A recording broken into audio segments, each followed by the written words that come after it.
The generous neighbor.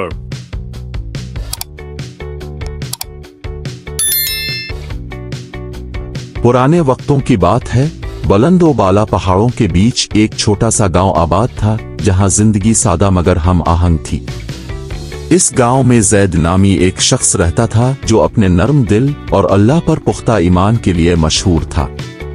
Zaid की जिंदगी बहुत सादा थी, लेकिन वो हमेशा दूसरों की मदद के लिए तैयार रहता, चाहे इसके पास खुद कितना ही कम क्यों ना हो।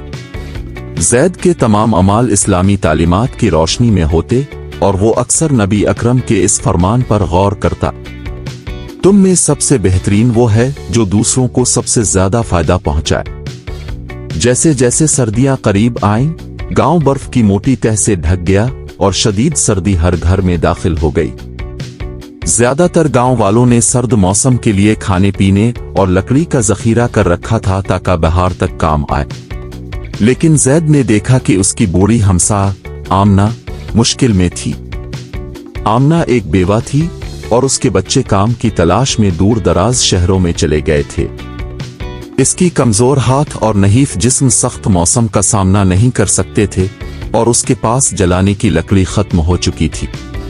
जैद आमना की हालत देखकर बहुत मुतासिर हुआ और इसे नबी अकरम के एक और फरमान की याद आई, वो शख्स मोमिन नहीं जिसका पेट भर जाए और उसका पड़ोसी भूखा रहे। जैद ने वक्त जाए किए बगैर अपने आप को गर्म कपड़ों में लपेटा और सर्दी में बाहर निकल आया। उसने अपनी लकड़ियों का एक बड़ा ढेर जमा किया और आमना के घर की तरफ चल दिया। बर्फ के ऊपर चलते हुए इसके कदमों की आवाज सुनाई दे रही थी, लेकिन इसका दिल हल्का महसूस कर रहा था, क्योंकि वो जानता था कि वो अल्लाह की खुशनुदी के लिए कुछ कर रहा। जब जैद ने आमना के दरवाजे पर दस्तक दी तो वो हैरानी से बाहर आई। जैद, तुम उस मौसम में यहाँ कैसे? उसने कपकपाती हुई आवाज में पूछा। आमना, मैंने देखा कि तुम्हारे पास लकड़ी नहीं है, जैद ने मुस्कुराते हुए जवाब दिया। ये लो, ये अल्लाह की बरकतों में से है, मेरी नहीं। आमना की आंखों में आंसू भर आए और वो बोल ना सकी। आखिरकार उसने कहा, अल्लाह तुम्हें जज़ाई खैर दे जैद। मैं मदद के लिए दुआ कर रही थी और अल्लाह ने तुम्हें भेज दिया। जैद ने मुस्कुराते हुए कहा, हम सब अल्लाह के बंदे हैं आमना। एक दूसरे की मदद करना हमारा फर्ज है, जो अल्लाह ने हमें सिखाया है। लेकिन जैद यही नहीं रुका। अगले चंद हफ्तों में वो बाकायदगी से आमना का हाल चाल पूछने लगा। वो उसके घर की सफाई में मदद करता, बेकरी से ताजा रोटियां ला कर देता, और यहां तक कि जब छत से पानी टपकने लगा तो उसकी मुरम्मत भी की। जैद की सखावत की बात गांव भर में फैल गई। शुरू में तो लोग सिर्फ मुतासिर हुए, लेकिन जल्द ही वो उसकी मिसाल पर अमल करने लगे।